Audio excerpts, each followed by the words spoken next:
қалай папасын істеп біз бала үшін деп кете берсек, онда өмір басқаша болады жаным. Сол баланы аяққа қоясы бар деп көрсетеді. Сондықтан жаным, әкесіменен бірге бол алтыным. Әкесі сол жақын жер бетіндегі 4 миллиард еркектің ішіндегі жалғыз-ақ еркек сол баланы шын жақсы көреді. Ол оның әкесі болады. Қалғанының бәрі өтірік. Шын жақсы көретін бомж болып кеткен әке сол баланы бәрібір жақсы көреді. И ол балаңа да жер бетіндегі еркектің ішіндегі 4 миллиард еркектің ішінде ең жақсы әке сол болады. Басқа жоқ жан. Солай. Құбыланы шатастырып намаз оқып жүріппін. 1-2 апта қабыл бола ма дейді. Қазір нақты есімде жоқ, қанша уақыт күндік намаз екендігі кітапта бар. Егер қыбыланы теріс оқыған болса, қанша уақытта намаз қайтарады дегенде бар. Фихта қарап көру керек. Кейін маған тағы жекеме жазып жіберіңіз, мен сізге кітапты қарап айтып беремін.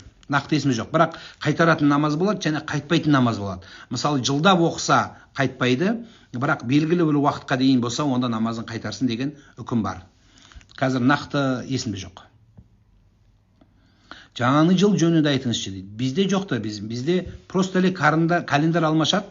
Дед Морозға ишенбейсіңер, Дед Мороз деген жоқ, біле тұрасыз, Ал физкультура мұғалімі болады. Ошо физкультура мұғалімі Дед Мороз болған. Эми тосып алған, тоспай элек қойсаң деле келет. Жатып ұйықтасаң деле 2025-ке өте тұрасың. Тиги ұйықтап қалғандар Новый годты тоспай эле 24-те қалып қалбайды. Оқушы аябай эле 24-те қалып қалған турбаймы деп барды келе 25-ке өтіп кетпейді. Ошондой. Эми эмне кылалы? Календар алмашат. Ошо. Мамлекеттин марекеси ошондой. Бир эле винегрет салат кылып, андан кейін салат эми каттуу эле салат жегин келсе 30 күнү жегиле, 21 күнү жегиле, 29 күнү жесе деле болот. Обязательно Новый годто винегрет жебегиле. Ошо.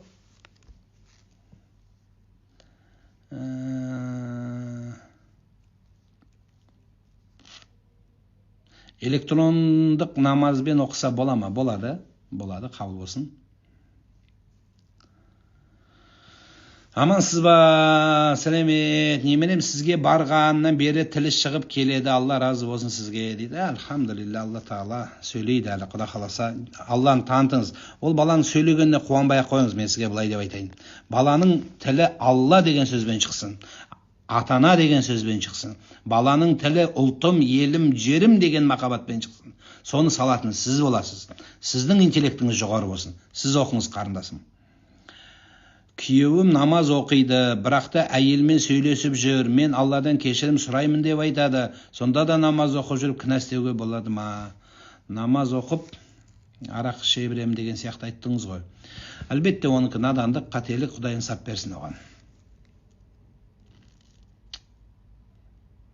Саясатқа араласпайсыз дейді. Саясатқа араласатын жері болады, айтатын жерді айтып жатырмыз. Тыныш отыра бер, басыңды жарыпса өлтіріп тастағанша отыра бер деп ешкім айтпайды.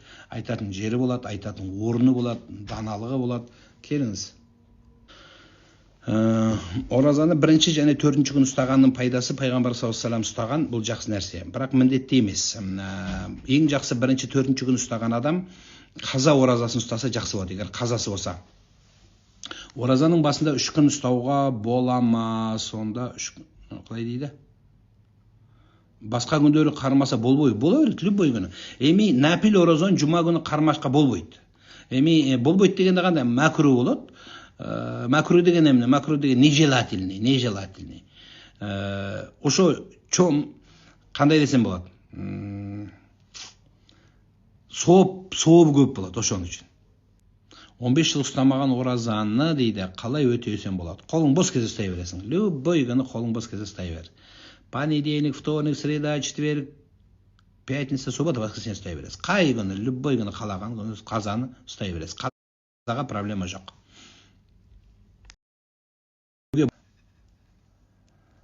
Қайтқан адамның киімін өртеуге бола ма? Берген едім қалған өртесе бола ма? Бас киімді не істеуге болады? Өрттеген жақсы емес. Енді совсем вариант болмаса өрттейсің. Айтпесе, одан кейін совсем тозығы жеткен киімдерді, немесе бас киімдерді сөгіп жіберіңіздер. Киім күйінде тастамаңыз. Сөгіп, немесе қайшымен қиып, сөйтіп тастаған жақсы болады.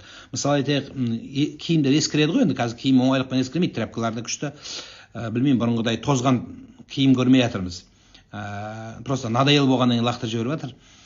Десе де, тозып кететін болса, кесіп, мысалы іш киім болатын болса, іш киімді кесіп, іш киім көрінбей формасы, содан кейін тастаған жақсы болады мусорға. Кезде жаңағы көп адамдар не қылып тастайды, алып неге тастай салады да, жаңағы ол кейін желмен ұшып көшеде жүреді, бұл жақсы емес. Өлген адамдар бізді көре ме? Көреді деп айтылады. Мешітке отыра бермей талғарда жағдай аралассаңыздар ғой дейді. Мешіттегі адамдар не істеу керек? Өле беру керек па? Не істеу керек? Мешітте біреудің баласы өліп келіп отыр, ауру келіп отыр, не істейді? Бәріміз араласып отыра бермей мешітте отырғаннан кейін не жерде сізге отырмын осы жерде жауап беріп. Мына өзі адам кішкене мынау бас істесе, ойланса, ол жақсы болады.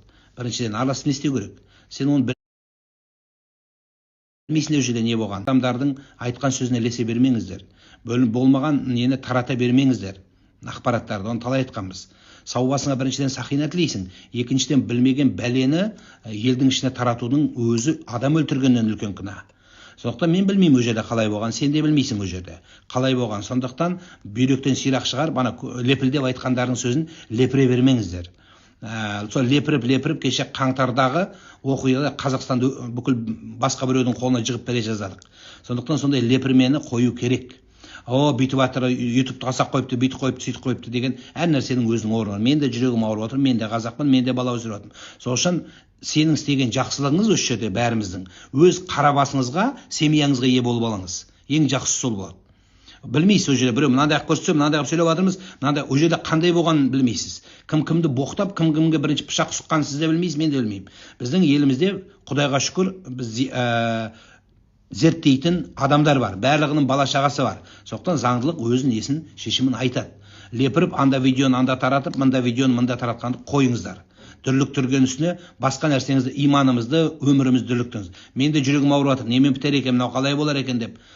Сол үшін әр нәрсенің өзінің жөні бар. Біреу анау қазір бәрі шетінен блогер болып, шетінен видео таратқыш болып кетті ғой. Бүйтсе айғайлап сөйлесе, ойбай жанашып жатқандай болып көрініп, қойыңыздар осындай нәрсе. Андай жылы сөйлеген бәрі дос емес, әр нәрсеге жөнімен болу керек. Бәрінің бүкіл қазақтың жүрегі ауырып жатыр. Ол тек қана еліккен адам, елік бүйткенде бүйтіп жіберіп, бүйткенде өйтіп жіберіп, айтып жіберіп, ағар азағым деп бүйтіп қойыңыздар ондай нәрсе. Бәрі бала шағасы бар. Сол жердегі полицияның да бала шағасы бар, әділдік бар біздің елде. Әділдік жоқ деген сөзді қойыңыздар. Өз елімізді өзіміз аяққа таптап сүмірей бермеңіздер. Басқа елде кеше алдың күні ғана Европаны аралап келдік, әділдігі бар деген бәрін көріп келдік, Құдайға шүкір. Сондықтан сабыр етіңіз, бәрі орнына түседі, дүрліктіріп, бүйректен сүйрек шығармаңыздар.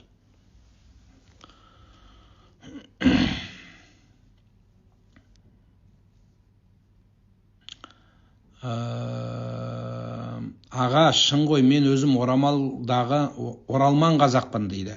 Көп тиіседі бізге, күн көрсетпейді, кемсітеді, өз қазағымызға келіп қор болдық дейді. Сен қор болған жоқсың. Қор болсаң, Инстаграм көріп бұлай отырмайтын едің. Қор болғанды, егер қор болу керек болса, саған қор болғанды көрсетеді Құдай. Олай жасама жаным. Жақсы сөз жарымырыз. Сенің осы елімізге келіп, қоныстанып, біздің бауырымыз болып, сені ешкім түрткен жоқ. Өзімен өзім бөлінбесең, біз қазақ бөлмеген ешкімді. Адам танымаған ұлтты да кіргізген еліміз. Мына мен ақыр асықпай жазылап тыңдаңыздар, нервқа бермей, ашуға салмай, жақсылап тыңдаңыздар. Осы сөзден бір шығарып беремін саған. Мен бір басқа ұлттың үйіне бардым. Есігінен кіріп келе жатыр едім, варатасынан баласы бүйтіп айтты. Қазақ келді деді үйдегілерге. Содан кірдім, сөйлесіп, шаруаны сөйлесіп шыққаннан кейін әкесіне айттым. Неге қазақ келді деп айтасың? Біздің қазақ үйге қазақ келді деп адам келді деп айтпайды, түрік, өзбек, қарақалпақ келді деп айтпайды. Біздің қазақ үйге қонақ келді, адам келді, кісі келді деп айтады. Немесе біреу келді деп айтады. Біздің қазақ милләтқа, ұлтқа бөлмейді ешкімді. Адам келді деп айтады. Сондықтан да, ал енді сен үйге кіргенде местный келді, біздікілер келді десең, конечно, екіге бөліну болады. Бір, екіншіден сені бөлсе де сен бөлме жаным. Мен де бөледі, молда дейді, басқа дейді, тикток дейді. Енесі көшке тиіп бәріміз. Мен де ренішім былай. Маған да айтады. Сондықтан әр нәрсе жөнімен болу керек, айналайын. Егер солай болатын болса, бізде полиция бар, бізде заң органы бар, видеоға жазып алды айт. Одан кейін елге тағы да айтамын, дүрліктіріп, шетелдегі анау ақыл айтқыштардың біреуін тыңдамаңыздар. Сенің нан тауып, ауасын демалып, топырағын басқан осы елің ба, қор болдым деген сөз не сөз алдағы? Мемлекеттен ақша алған кезде қор болған жоқсың. Айлық пенсия алғанда қор болған жоқсың. Ол кезде нормально алдың. Жерін жеп, тамағын ішіп, нанын жеп, осы жерде тұрған кезде қор болған жоқсың. Енді бір рет біреуге болғанда ондай нәрсе болмай жатқан жоқ. Мен саған айтайын, Арабияға көшіп барсаң не? Сені төбеңе шығарады деп отырсың ба? Арабияда төбеңе шығармайды. Очеркқа келген кезде местныйлар былай өтеді. Местный емес, мына формасы келмеген араб болмағандар әдден өтеді. Тұрады сүмірейіп. Барлық жерде солай. Сондықтан білесің ба, олай деме жаным. Бір өзбек ағамыз, Өзбекстанға көшіп барыпты. Сөйтсе, ол жақта өзбектер қазақ келді деп айтыпты. Сон қайтып көшіп келді біздің Қазақстанға. Неге көшіп келдіңіз? Өзбекстанға бара бермедіңіз бе дегенді айтады. Өзбекстанға барып қазақ болғанша дейді, лучше Қазақстанда тұрып өзбек бола берейін сендермен дейді.